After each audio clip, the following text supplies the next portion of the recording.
vous connaîtrez la vérité et la vérité, vous connaîtrez la vérité et la vérité vous en franchira. Et il lui répondit, nous sommes la postérité d'Abraham et nous ne fûmes jamais esclaves de personne. Comment dit-il, vous deviendrez libres? La grande partie que nous allons avoir aujourd'hui, parce que nous sommes en train de parler sur la vérité, alléluia, vous connaîtrez la vérité et la vérité vous affranchira. Nous sommes dans Jean chapitre 8, le verset 32. Amen. Nous avions lu dans Jean chapitre 3, le verset 18 jusqu'au verset 21. Si je peux encore la reprendre. Celui qui croit en lui n'est point jugé, mais celui qui ne croit pas est déjà jugé parce qu'il n'a pas cru au nom du Fils unique de Dieu.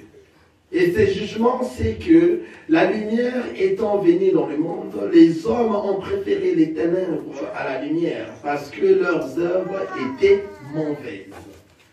Car quiconque fait le mal haït la lumière et ne vient point à la lumière, de peur que ses œuvres ne soient dévoilées. Mais celui qui agit selon la vérité vient à la lumière, afin que ses œuvres soient manifestées parce qu'elles sont faites en Dieu. Et nous sommes entrés encore et partis dans Jean, chapitre 8, le verset 32.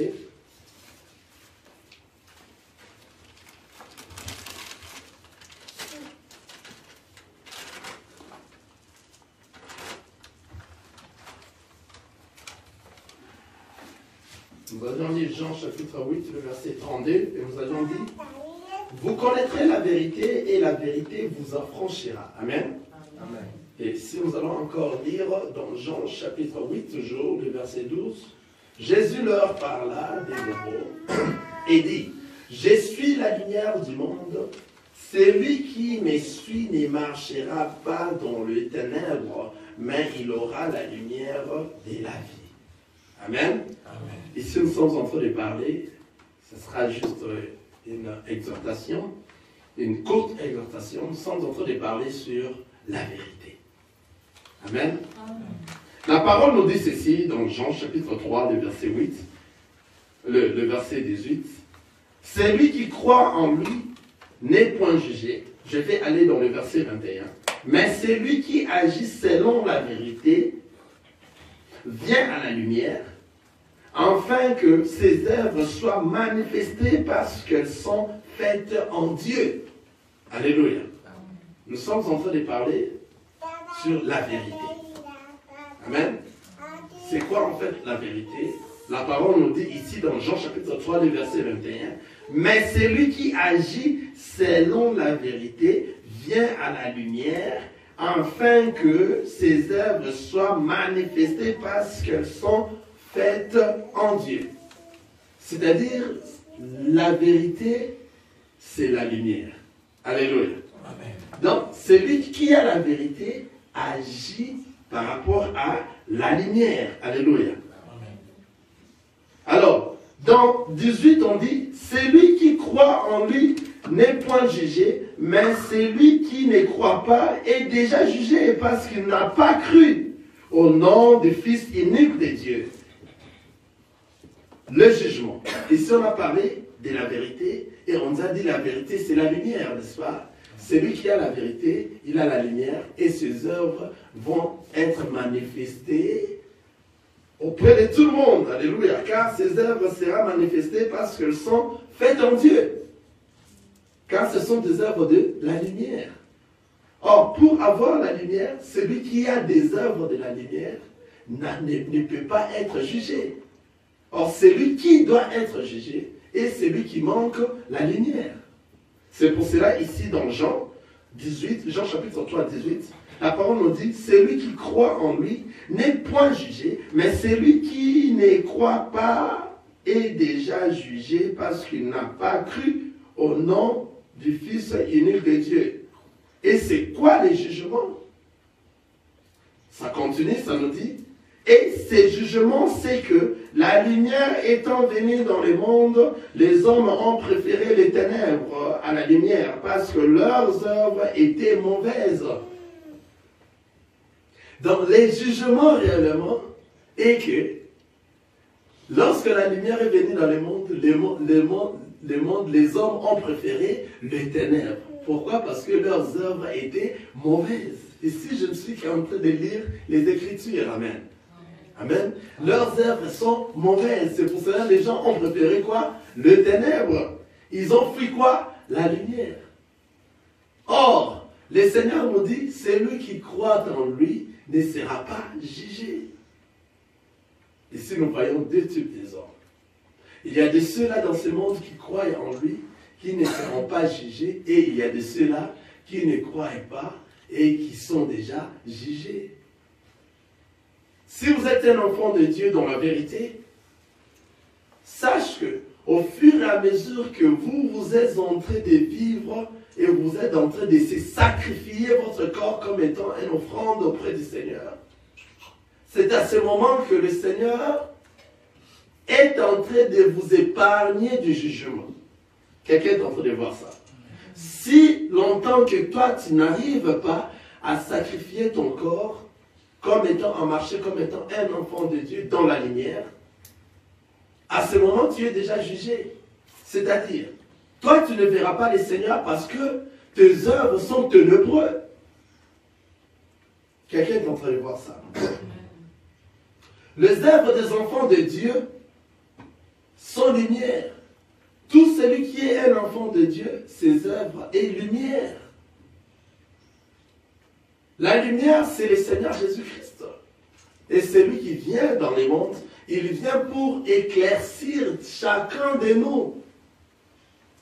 Alors, ceux qui doivent être éclaircis ne sont que des enfants de Dieu qui ont déjà été choisis avant la création. Ce sont que ceux-là qui verront la lumière. La lumière éclaircie. Et ceux-là qui vivent dans la lumière, leurs œuvres se manifestent. Ils n'ont pas peur. Mais ceux-là qui vivent dans les ténèbres fuient la lumière. Donc les ténèbres sont toutes les œuvres mauvaises qui nous amènent loin du Seigneur. On peut donner même des exemples comme ça dans la nature. Tout ce qui est ténébreux, nous le faisons dans tout ce qui est mal, nous le faisons dans les ténèbres, cachés, afin que le monde ne nous voie pas. Or, on est en train de nous-mêmes, de se tromper nous-mêmes, car il y a un œil qui est lumière. Partout tu es dans les ténèbres, tout ce que tu es en train de faire, cet œil-là qui est la lumière est en train de te voir. Alors, pendant que tu fais des choses que le Seigneur n'aime pas dans les ténèbres, toi tu es déjà jugé. Alléluia. Amen. La parole nous dit, celui qui croit en lui n'est point jugé, mais celui qui ne croit pas est déjà jugé. Or, la croyance, c'est la crainte de Dieu. La croyance engendre la crainte de Dieu. Car la parole nous dit dans Jean chapitre 1 que les gens qu'ils ont choisis, tout celui qui a reçu le Christ et croit à son nom, il est devenu une nouvelle créature. Donc recevoir et croire, alléluia. Alors la personne qui croit en Jésus, c'est la personne qui craint le Seigneur, car vous croyez de son existence, malgré que vous ne le voyez pas, alléluia. Partout où vous êtes, vous savez que le Seigneur existe, vous croyez qu'il existe.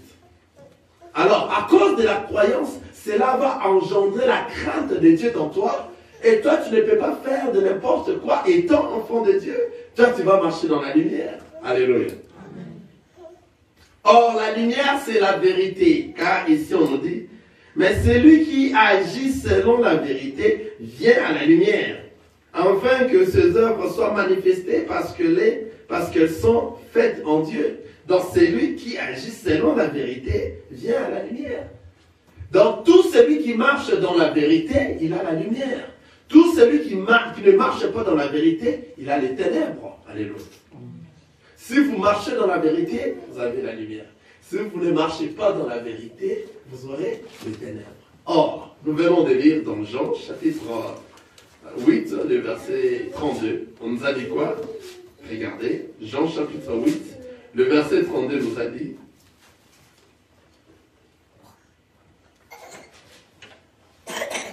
vous connaîtrez la vérité et la vérité vous affranchira. Vous comprenez? Donc la vérité est cachée seulement à un groupe et un nombre de gens qui vont connaître cette vérité, et cette vérité-là va leur affranchir. Alléluia. Connaître la vérité, c'est quoi? Et c'est quoi réellement la vérité?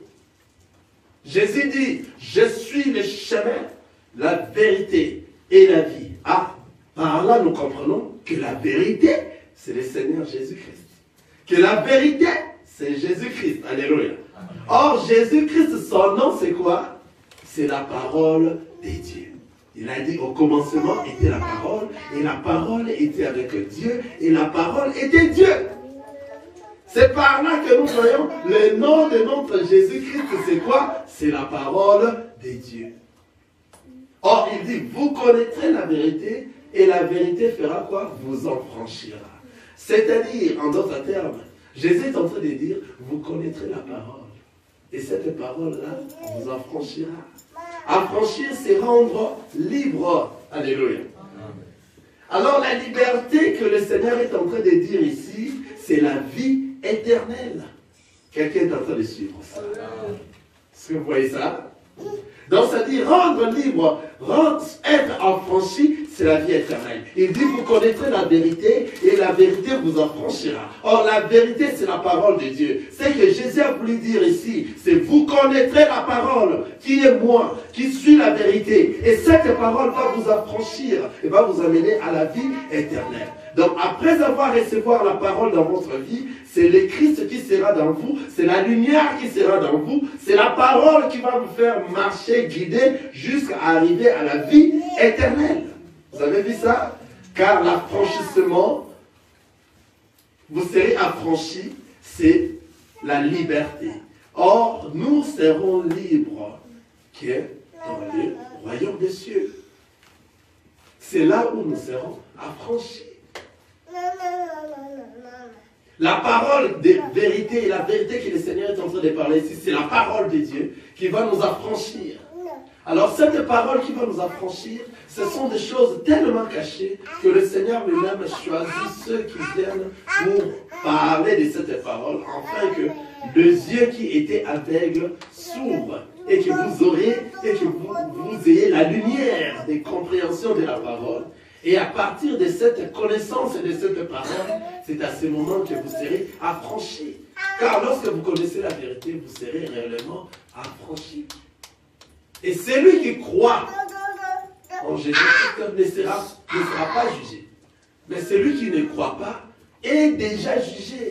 Celui qui croit dans la parole ici ne sera pas jugé. Mais celui qui croit dans cette parole ne sera pas jugé, bien sûr, c'est ce que je viens de dire. Mais celui qui ne croit pas dans la parole du Seigneur est déjà jugé.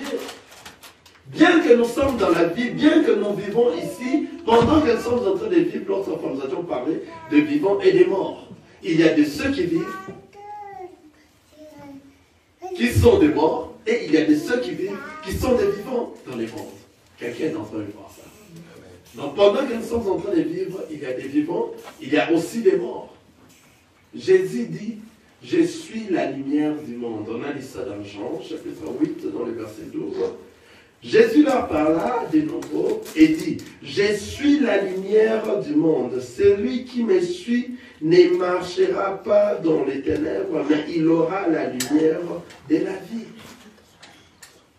Alors nous trouvons qu'une personne qui a la lumière, qui a le Seigneur Jésus-Christ en lui, et qui a la lumière, c'est très difficile que cette personne qui a le Christ en lui, et que le Christ vit en lui, puisse tomber. Quelqu'un est en train de suivre ça. Donc ça devient très difficile, car à ce moment, c'est la lumière qui est dans toi, c'est le Christ qui est dans toi. Comment tu peux avoir des mauvaises pensées contre les autres lorsque le Christ lui-même dirige ta vie? Il dit ceci. Il dit ceci. Le Christ dit, aucune tentation qui peut survenir et qui peut être au-delà de vos forces. Alléluia. Il dit, aucune tentation ne peut survenir qui peut être au-delà de vos forces. Aucune. Pourquoi il a dit cela? Parce qu'il sait que dans vous, il y a la lumière. Lui-même est là. Réellement, si tu es un vrai enfant de Dieu et que toi, tu as reçu le Christ dans toi, c'est le Christ qui est dans toi. Et c'est lui qui est la lumière. Il a dit, je suis la lumière du monde. Celui qui me suit ne marchera pas dans les ténèbres. Il aura la lumière de la vie. C'est-à-dire, toi, tu dois être lumière et ta façon d'être, c'est la lumière. Pendant que tu es en train de marcher, tu marcheras dans la lumière et à partir de toi, tous ceux qui ne connaissent pas le Seigneur, rien qu'en voyant ta marche, ils voient la lumière. Alléluia.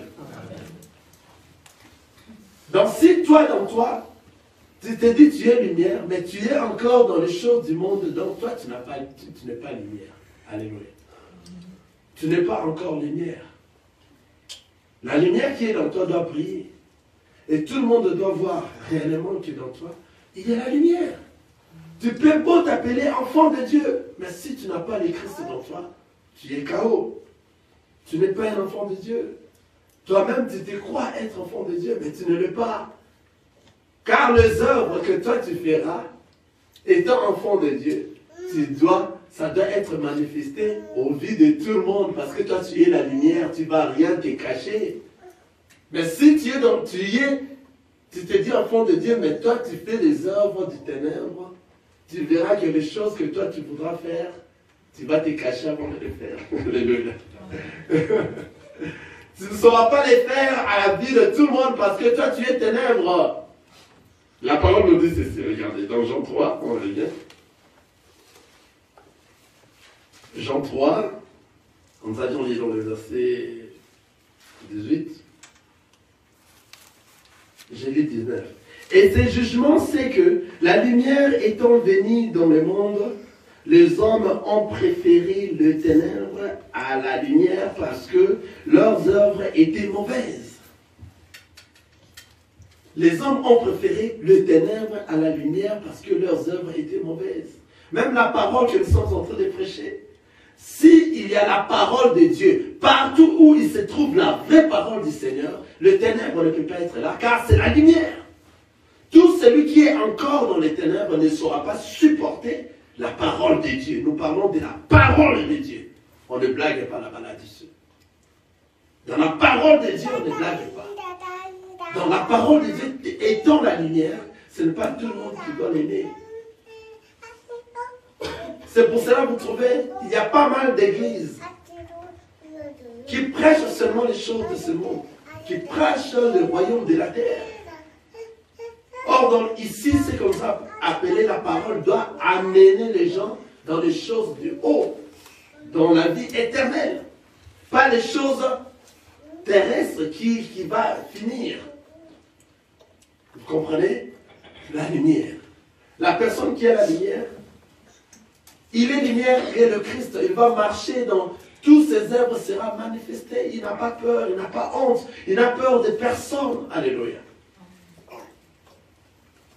Sa vie va se remarquer que lui réellement, le Seigneur, le Christ est dans lui. Car Jésus-Christ qui dit, je suis la lumière du monde. Alléluia. Maintenant la question est, comment Jésus est devenu la lumière du monde? Alléluia. Comment Jésus est la lumière du monde? Et pourquoi Jésus est-il la lumière du monde? Comment il est devenu la lumière du monde? Là, nous avons vu ça dans l'histoire des 10 vierges. Si vous vous souvenez très bien, l'histoire des 10 vierges. La parole nous dit que tous les 10 avaient des lampes. Alléluia. Et tous les 10 ont quitté un endroit. Ils étaient en marche vers un endroit. Vous voyez? Et ils avaient des lampes avec eux. Et ces lampes ne suffisaient pas. Ces lampes avaient de quoi? Avaient de la lumière à l'intérieur. C'est-à-dire, si vous avez seulement la lampe sans la lumière à l'intérieur, Vous êtes dans l'obscurité. Quelqu'un est avec moi. Donc, il faut avoir la lampe. Et dans la lampe, il faut avoir la lumière. Quelqu'un voit la différence entre la lampe et la lumière? Ensemble, nous sommes là. Amen. Quelqu'un est en train de voir la différence entre la lampe et la lumière? Amen. C'est-à-dire, la personne qui a la lampe doit avoir aussi la lumière dans cette lampe-là. Les 10 vierges, ils ont quitté un endroit pour aller dans un autre endroit. La parole nous dit, et tous 10 avaient quoi? La lumière. Ils avaient la lampe, ils avaient leur lampe, et tous 10 étaient de vierges. Et ils ont quitté un endroit pour aller dans un autre. Ils sont entrés dans un sentier. Alors, ils avaient des lampes. Comme ils avaient des lampes, cela témoigne que c'était pendant la nuit. Pour voir quoi? Le chemin. Et pour arriver à la destination. Alléluia. Amen. Les 10 étaient tous des enfants de Dieu. Étaient tous des vierges. C'est ce que la parole nous dit. Étant vierges par rapport à la parole de Dieu, c'est-à-dire, c'était des gens purs qui ont connu la parole de Dieu. Alléluia. Alors, comme ils étaient en train de marcher, comme il faisait déjà nuit, ils devaient apporter les lampes pour leur guider le chemin, afin que la lampe puisse leur faire voir les chemins. Vous comprenez cela? Ils ont quitté un endroit pour aller dans un endroit qu'ils vont attendre leur époux, n'est-ce pas?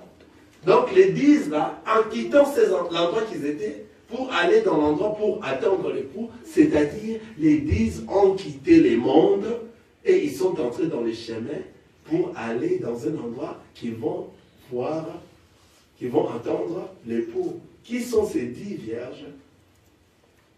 C'est tout enfant de Dieu qui marche dans la vérité. Le jour où toi tu as rencontré le Seigneur, c'est ce jour-là que toi tu as quitté le monde et tu es entré dans les chemins. Et ces chemins étant obscurs, toi tu as quoi? Ta lampe. Et dans ta lampe, il y a quoi? La lumière. Quelqu'un est en train de voir ça. Donc les 10 vierges, ce sont des enfants de Dieu. Ce sont de ceux-là qui marchent à la crainte de la parole de Dieu, qui ont quitté les mondes, qui sont entrés dans les chemins. Et ces chemins, parce qu'ils ont quitté les mondes, c'est pendant la nuit et ils auront besoin de la lampe. Et cette lampe doit avoir la lumière à l'intérieur qui va leur guider afin d'arriver là où se trouve l'époux. Et la Bible nous dit, il y avait 5 vierges sages et il y avait 5 vierges folles. Qu'est-ce qui avait manifesté la sagesse des 5 vierges sages? C'est parce qu'ils ont produit quoi? De réserve d'huile.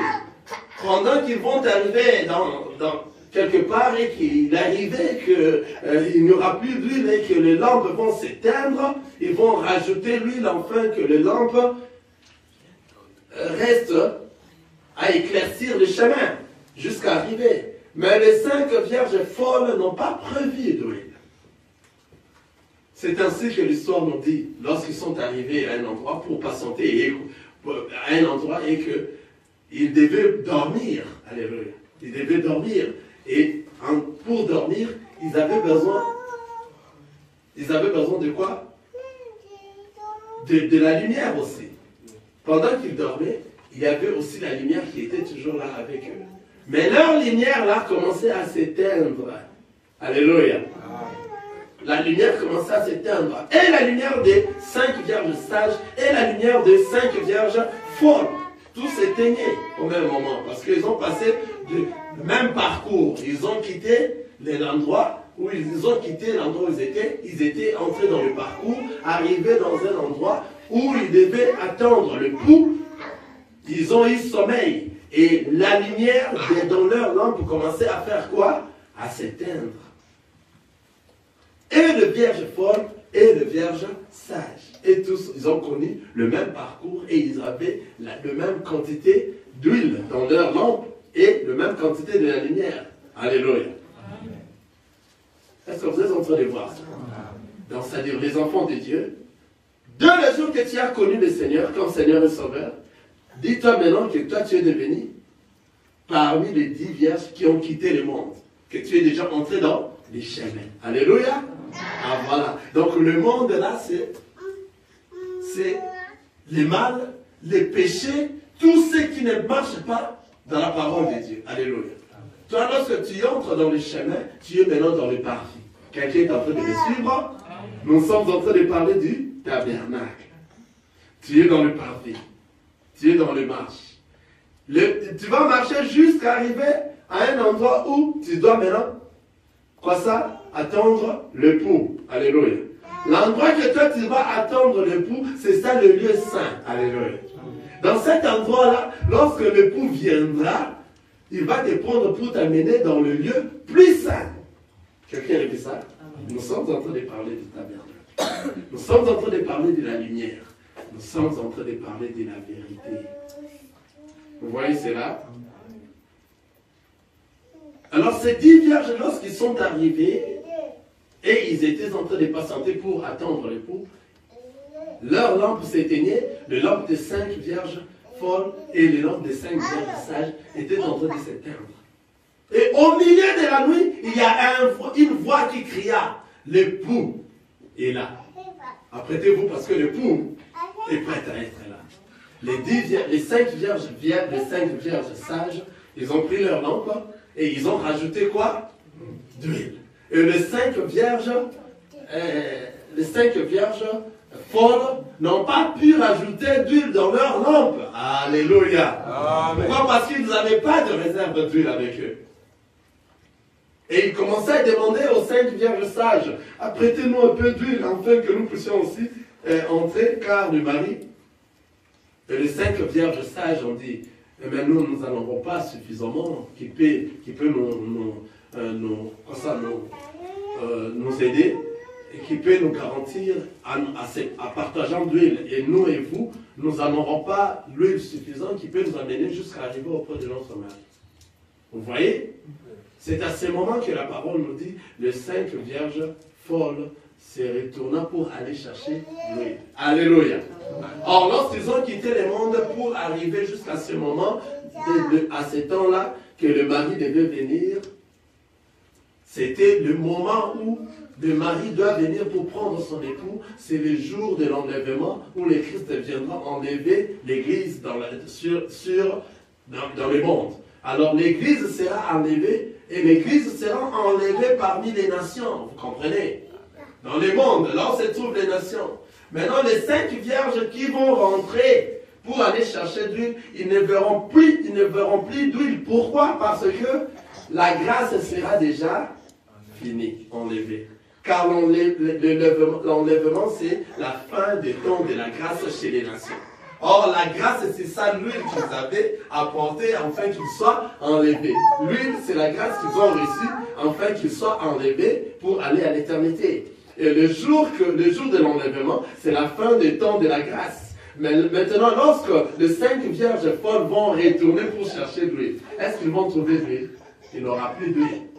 Heureusement que la parole nous dit, leur lampe faisait quoi? S'éteignait. Alléluia. Leur lampe ne s'était pas éteinte. La parole nous dit que leur lampe faisait quoi? S'éteignait. Ici, nous sommes en train de parler de beaucoup de choses. L'enlèvement, le reste des 5 vierges folles, la lampe, la lumière, la vérité. Vous êtes en train de voir ça. Pourquoi j'ai touché les 10 vierges? Pour vous éclaircir par rapport à la lumière. Car Jésus dit, je suis la lumière du monde. Alléluia. Or, la lumière telle qu'il est là, avant que toi tu puisses avoir, lorsque vous avez la lampe, cela ne suffit pas. Et vous aurez besoin de la lumière dans votre lampe, afin que la lumière puisse éclaircir l'endroit. C'est-à-dire, la lampe elle-même ne donne pas la lumière. Aujourd'hui, la lampe elle-même, c'est la parole. Or, la lumière, c'est l'explication de la parole qui est cachée. Maintenant, tous ceux qui vont donner la lumière à la parole, et cette lumière-là, c'est ce qui va donner la vie. Quelqu'un est en train de voir ça. Et Jésus, la question était, comment est-ce que Jésus est devenu la lumière du monde?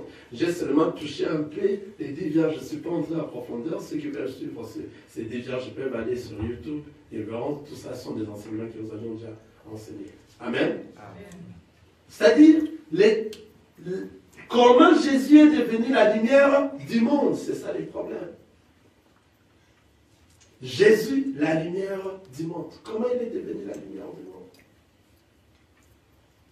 Or, la lampe elle-même ne donne pas la vie, il faut la lumière. Or, les 10 vierges avaient besoin de l'huile. Et cette huile-là, comment est-ce que l'huile pourrait donner la lumière s'il n'y avait pas de la mèche qui va amener l'huile du bas de la lampe jusqu'au top de la lampe? Vous comprenez? Donc, c'est-à-dire Jésus-Christ, c'est lui la mèche qui est remplie d'huile et que le Seigneur Dieu a frappé sur cette mèche. Et lorsque le Seigneur a frappé son fils, la mèche directement a pris le feu parce que la mèche a été pleine d'huile. Et cette mèche-là a commencé à brûler. Ah, quelqu'un a vu ça? C'est le Seigneur Jésus-Christ qui est venu mourir sur la croix afin que toi tu puisses avoir la vie. C'est lui maintenant qui est la mèche, qui est remplie d'huile. Alléluia. Et mourir sur la croix, ne croyez pas que c'est Satan qui avait tué Jésus. Non. C'est Dieu le Père lui-même qui a tué son Fils. C'est-à-dire, Jésus-Christ étant venu sur la terre, il était la mèche remplie d'huile. Maintenant, lorsque le Seigneur l'a frappé, et l'huile maintenant a pris feu. C'est pour cela que Jésus est devenu la lumière du monde. Donc l'huile, la mèche qui a pris feu, qui commence à éclaircir le monde, et la mèche est en train de diminuer. Pendant que la mèche est en train de diminuer, c'est en train d'être brûlée. C'est ça, c'est que nous appelons l'œuvre de la croix. Alléluia. Amen. Ici, nous sommes en train de plus profond. Comment Jésus-Christ est la lumière du monde? Il est la lumière du monde. Pourquoi? Parce que c'est lui qui est la mèche pleine d'huile. Dans la mèche qui est pleine d'huile, c'est la mèche qui se trouve dans la lampe. Et cette mèche-là a amené l'huile du bas de la lampe jusqu'au top de la lampe. C'est-à-dire, cette mèche a la plénitude d'huile. C'est à ce moment, lorsque toi, tu viens maintenant avec ton allumette, tu frappes directement, la lampe va s'allumer. C'est ce que le Seigneur Dieu a fait avec la mèche qui est le Seigneur Jésus-Christ. Il a frappé le Christ, puis la lampe s'est allumée. Aujourd'hui, il est la lumière du monde. Car c'est lui qui donne la lumière. Alléluia. Le feu vient de lui, car on va s'étonner. Maintenant, comment est-ce que le feu est arrivé? Non, on ne s'étonne pas parce que les Écritures nous aident. Nous avions vu notre frère, le prophète Élie. C'est notre frère, hein, le prophète Élie. C'est le frère de cette assemblée. Amen. Nous avions vu comment est-ce qu'en mettant l'animal, il a invoqué le Seigneur Dieu. Et c'est le Seigneur Dieu qui donne le feu. Alléluia. Or, le geste que Élie était en train de faire, l'animal qu'il avait posé sur l'autel, c'est le Seigneur Jésus-Christ qui devait venir mourir sur la croix, afin que le Père puisse le frapper, afin que le feu puisse donner l'éclairage, et cela va créer la lumière du monde. Amen. Donc, c'est-à-dire, le fait de mettre l'animal sur l'autel, en mettant l'animal sur l'autel, Élie n'a pas mis le feu. La personne qui a mis le feu, c'est le Seigneur Dieu. Élie a évoqué le feu. Alléluia. Et le feu est descendu pour brûler l'animal. Alléluia. Donc l'animal à question nous sommes en train de dire, c'est cet animal-là que Jean est en train de voir. Il dit, voici l'agneau de Dieu qui ôte le péché du monde. Alléluia. Qui doit venir ici, moi, je vais le baptiser. C'est-à-dire, il va mourir et il sera ressuscité afin que l'homme ait la vie éternelle. Et cet animal, c'est lui la lumière du monde, c'est lui le feu. C'est lui la lumière, c'est lui la mèche remplie d'huile.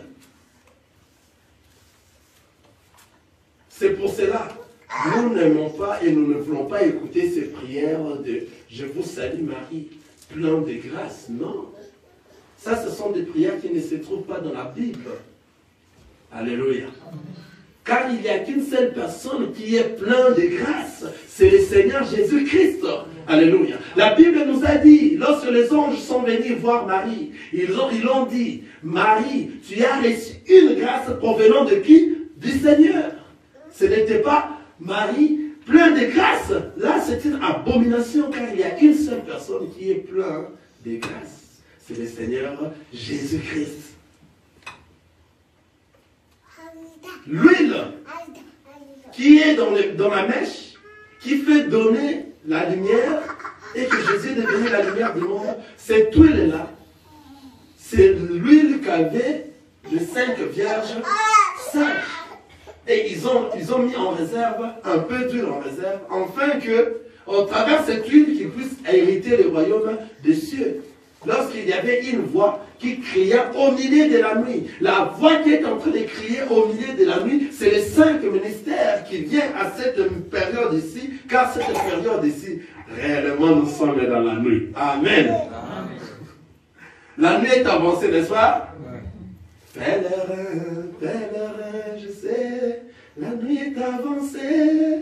La nuit réellement est avancée. Pendant la nuit, il y a des démons, il y a des sorciers qui font leurs choses, car ils aiment beaucoup faire des choses dans les ténèbres. Leurs œuvres sont cachées dans les ténèbres. Ils ne veulent pas amener leurs œuvres dans la lumière. Et eux veulent le faire pendant la nuit. Et pendant la nuit, nous sommes en train de voir, alléluia, des choses qui sont en train de se passer, de pasteurs qui restent nus, alléluia. Nous voyons ça. Alléluia. Des fois, ça fait rire, merci. Ça fait mal.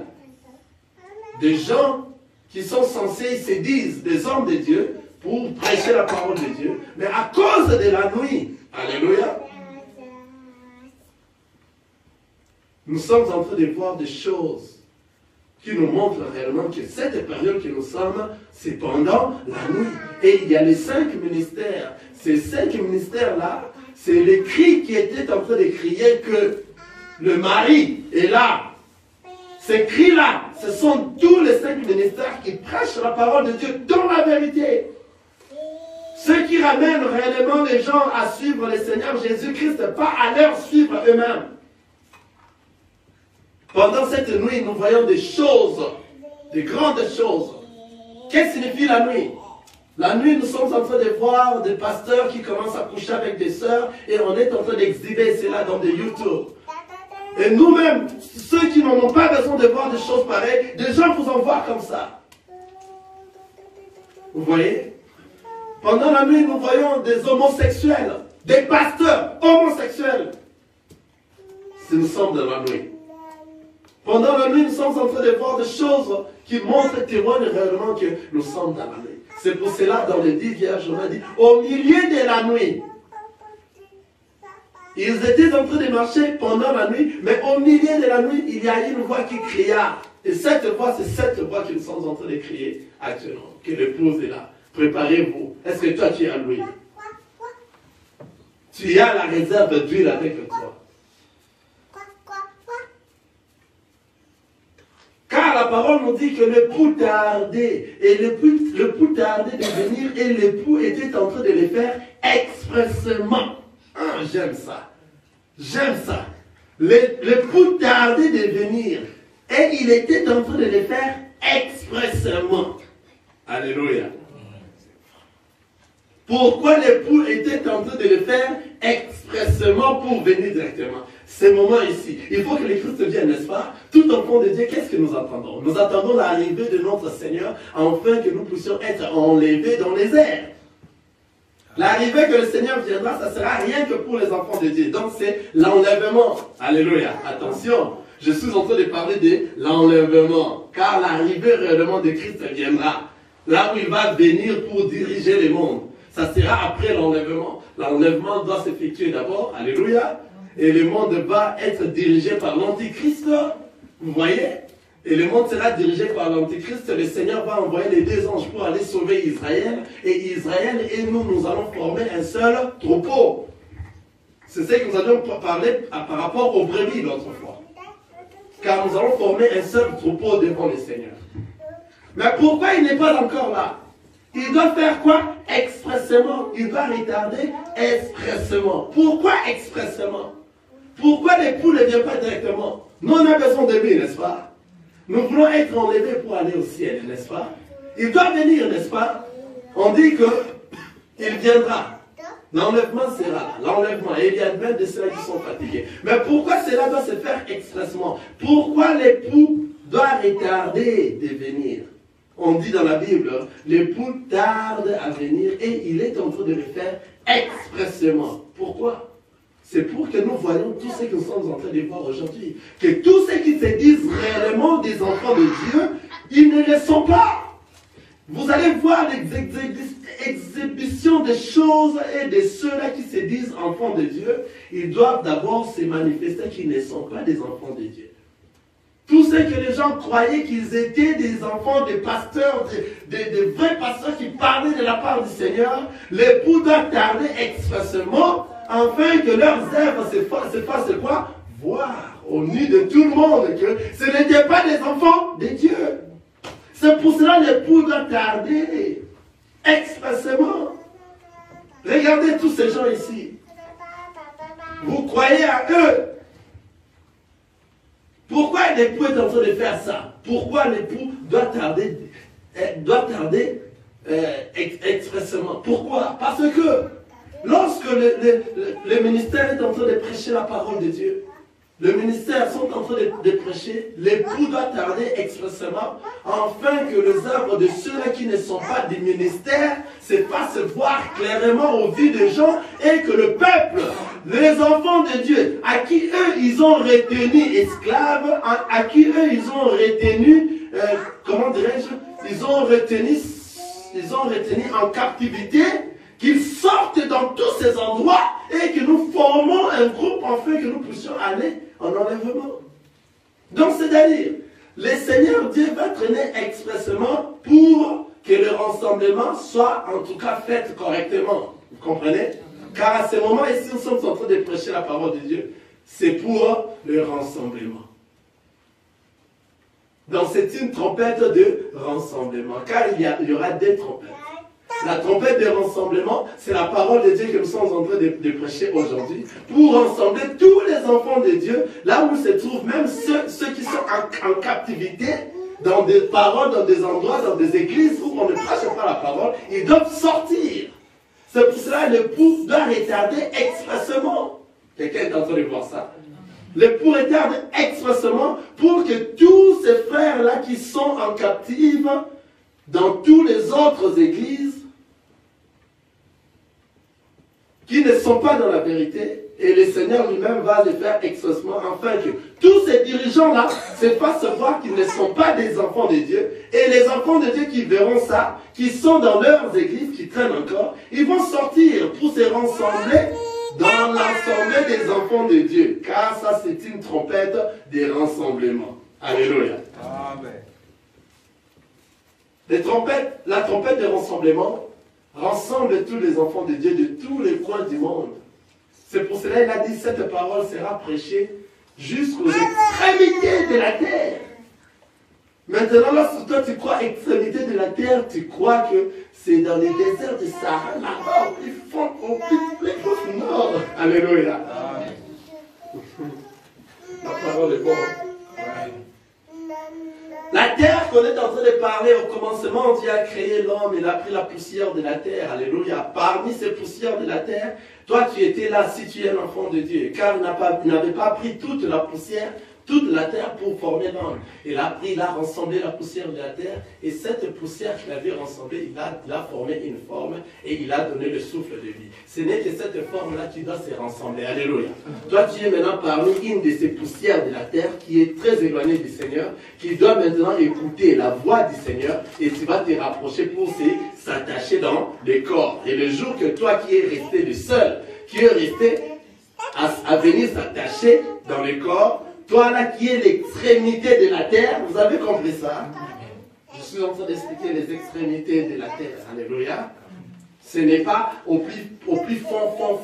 Non, les extrémités de la terre, c'est tout enfant de Dieu qui a été déjà créé dans le commencement. Il avait été dans la création, dans la formation de l'homme. Alléluia. Car nous devons se rassembler pour former le corps. Alléluia. Et après avoir été rassemblés en formant les corps, ça sera l'enlèvement pour que notre corps aille se joindre à la tête qui est le Seigneur Jésus-Christ. C'est ça l'enlèvement, vous comprenez? C'est pour cela, lorsque le Seigneur était entré à la formation de l'homme, il avait rassemblé de la poussière de la terre, et toute poussière de la terre, à ce moment ici, doit être rassemblée pour former un corps. Maintenant, la dernière poussière qui viendra s'attacher au corps, ça sera l'enlèvement. Quelqu'un est en train de voir ça. Et cette dernière poussière, jusqu'à présent, n'a pas encore écouté la parole. C'est lui qui est l'extrémité de la terre. Les jours où la parole va l'atteindre, il va changer sa vie, il viendra dans la grande rassemblement que nous allons former un corps. Les jours où il viendra s'attacher au corps, c'est l'enlèvement. Amen. Alléluia. Vous êtes en train de voir des choses pareilles. C'est lui que nous sommes en train d'attendre. C'est Benjamin. Nous n'allons pas entrer là-bas. C'est Benjamin. Les enfants de Jacob, ils étaient en Égypte et le roi a dit quoi? Et vous devez aller et faire quoi? Benjamin doit venir. Vous vous souvenez de ça, n'est-ce pas? Si longtemps Benjamin n'était pas venu, Joseph n'allait pas se manifester que moi, Joseph, auprès de leurs frères. Vous avez compris? Donc Joseph, c'était le Christ.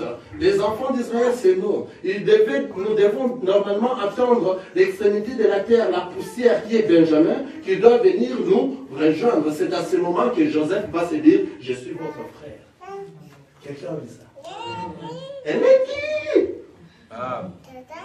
Donc pour que le Christ se fasse manifester, il faut que la dernière poussière ou les derniers fils ou l'extrémité de la terre se joignent dans les corps. Afin que lui se manifeste. Pendant qu'il va se manifester, c'est l'enlèvement. Le corps va aller maintenant vers la personne qui s'est manifestée, c'est lui, Joseph. Si Benjamin n'était pas venu, alléluia, Joseph n'allait pas se dévoiler. Pour que Joseph puisse se dévoiler, il fallait que Benjamin puisse venir. Mon frère, si toi tu es l'extrémité de la terre, change ta vie aujourd'hui. Car nous avons besoin d'aller voir notre frère. Nous avions besoin de voir Joseph. Alléluia. Vous comprenez, non? Nous avons besoin de voir le Christ. C'est lui qui est dans les airs, il nous attend. C'est lui notre époux. Maintenant, pour le voir, il faut que toi tu sois dans la lumière. Alléluia. Il faut que tu vives dans la vérité. Alléluia. Même dans des petites choses, il ne faut pas vivre dans les mensonges. Il faut vivre dans la vérité. Car la vérité, c'est la lumière qui va nous amener auprès du Seigneur. C'est pour cela l'autre fois, j'ai dit, dans mes pensées d'amour, je trouve que le jour de l'enlèvement, nous allons devenir lumière à la rencontre de notre époux. Tout le monde deviendra lumière. Tous ceux qui ont reçu le Christ comme Seigneur et Sauveur va se changer en un clé d'œil, en lumière, qui va aller à la rencontre du Seigneur, car lui, il est lumière. Alléluia. Amen. Le Christ est avec nous. Et si réellement le Christ est avec toi, toi tu vas marcher par rapport à la lumière. Toi tu ne vas pas marcher par rapport aux ténèbres. Tes œuvres ne seront plus cachées, tes œuvres seront mises à nu. Parce que toi tu sais que tu n'es pas dans la fausseté, tu es dans la lumière. Alléluia. Toute personne qui est dans la lumière marche à la crainte de Dieu, marche comme un enfant de Dieu dans la lumière et dans la vérité. Et tout celui qui est dans la lumière n'est pas jugé, car les enfants de Dieu ne seront pas jugés. Car tout ce que nous sommes en train de faire actuellement, c'est déjà un jugement. À tout moment, tu fais du mal, tu demandes pardon, tu ne veux pas, tu luttes contre le mal, tu luttes, tu es en train d'être jugé déjà. Le Seigneur te connaît, que toi tu ne veux pas tomber. Tu n'as pas besoin de tomber. C'est pour cela que les enfants de Dieu ne seront pas jugés. Nous allons juger le monde. Alléluia. Vous voyez cela? Vivons dans la lumière. Cherchons le Christ dans nous, lui qui est la lumière, que nous puissions éclaircir le monde. Ça, c'était juste une exhortation aujourd'hui, afin que nous puissions réellement savoir que dans nous devons vivre dans la lumière. Et nous devons être la lumière, et être dans la lumière, c'est marcher dans la vérité. Celui qui marche dans la vérité, ses œuvres sont mis à tout le monde, et tout le monde est en train de voir. Il ne peut pas cacher ses œuvres. Ses œuvres sont en train d'être, ses œuvres donnent la vie. Mais celui qui ne marche pas dans la vérité, alléluia, ses œuvres seront cachées. Et il sera loin du Seigneur. Très loin. Pourquoi? Parce qu'il ne veut pas que ses œuvres se fassent voir. Surtout dans les temps de la fin, dans les temps que nous sommes, le soir, la nuit que nous sommes. Pas mal de ténèbres, nous voyons ça. La nuit est avancée si longtemps. Il y a pas mal de mal. Il y a pas mal de choses de ce monde qui donnent beaucoup plus d'avantages. Et le bien commence à devenir mauvais et le mal commence à devenir bien. Amen. Amen. Nous qui veulent venir dans le Seigneur, nous qui veulent changer nos vies, nous qui veulent devenir la lumière, ne traînons pas. Et nous devons aussi influencer les autres et notre lumière dans les ténèbres. Si vous êtes lumière dans les ténèbres doivent fuir. Et tous ceux qui viendront en toi ne seront lumière. Alléluia. Donnons un exemple rapidement pour finir. Vous entrez dans la maison, c'est obscur. Lorsque vous allumez la lampe, c'est la lumière, n'est-ce pas? Où est partie l'obscurité? Ça fouille. C'est pour ça que si vous êtes un enfant de Dieu, ne craignez rien. Tous ceux qui ne sont pas des enfants de Dieu vont te fuir. Même tes amis vont te fuir. Ceux à qui toi tu croyais être des amis intimes, ils vont te fuir. Ils ne seront plus à côté de toi. Car ta parole ne sera plus leur parole. Vous n'allez plus parler de la même manière. Vous n'allez plus agir de la même manière. Et ça sera une dislocation totale. Tout ce que vous allez parler sera à l'encontre de ce qu'eux veulent. Et ton lumière, là où se trouvent les esprits mauvais, ton approche, ton arrivée, tout esprit mauvais doit fuir de toi. C'est pour ça que les enfants de Dieu n'ont peur de rien. Cette prédication qu'on dit, si vous êtes enfant de Dieu, et que quelqu'un prend votre habit, il va l'ensorceler, lorsque vous allez mettre ça, vous aurez des problèmes. Ou bien vous avez envoyé au Congo ton habit, il y aura des tantes là-bas qui vont faire des incantations sur ça. Mais c'est faux. Un enfant de Dieu est lumière. Toute chose d'un enfant de Dieu arrivé à un endroit, comme c'est un enfant de Dieu qui est là, c'est la lumière. Personne ne saura te faire du mal. Et tu n'as peur de personne, c'est le diable qui a peur de toi. Dans ton approche, le diable doit fuir. Le diable doit fuir parce que celui qui est dans toi est plus fort que celui qui est dans ce monde. Amen. Toi, tu es la lumière. Toi, tu es la vérité. Partout tu seras. Pourquoi avoir peur? Pourquoi avoir peur? C'est à toi maintenant de te sacrifier comme étant une offrande. Afin que toi, tu sois la vraie lumière qui va éclaircir le monde, même pendant les ténèbres. Ton approche, ça fait fuir les démons. Alléluia. Il y a un pasteur qui est arrivé à un endroit, comme il était lumière, cet endroit, il fallait qu'il fasse une délivrance à une personne. À son arrivée, il n'a même pas prié, il entre seulement dans cet endroit. La personne a reçu la délivrance. Alléluia. Pourquoi? Il est la lumière.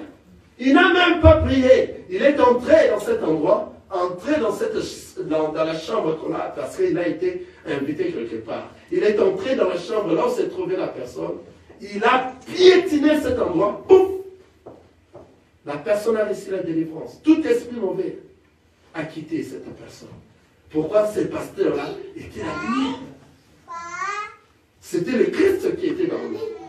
Lui-même commençait à glorifier le Seigneur. Seigneur, tu as agi à ma place. Tu continueras à agir à ma place. On se met debout. Seigneur Jésus, on se met debout.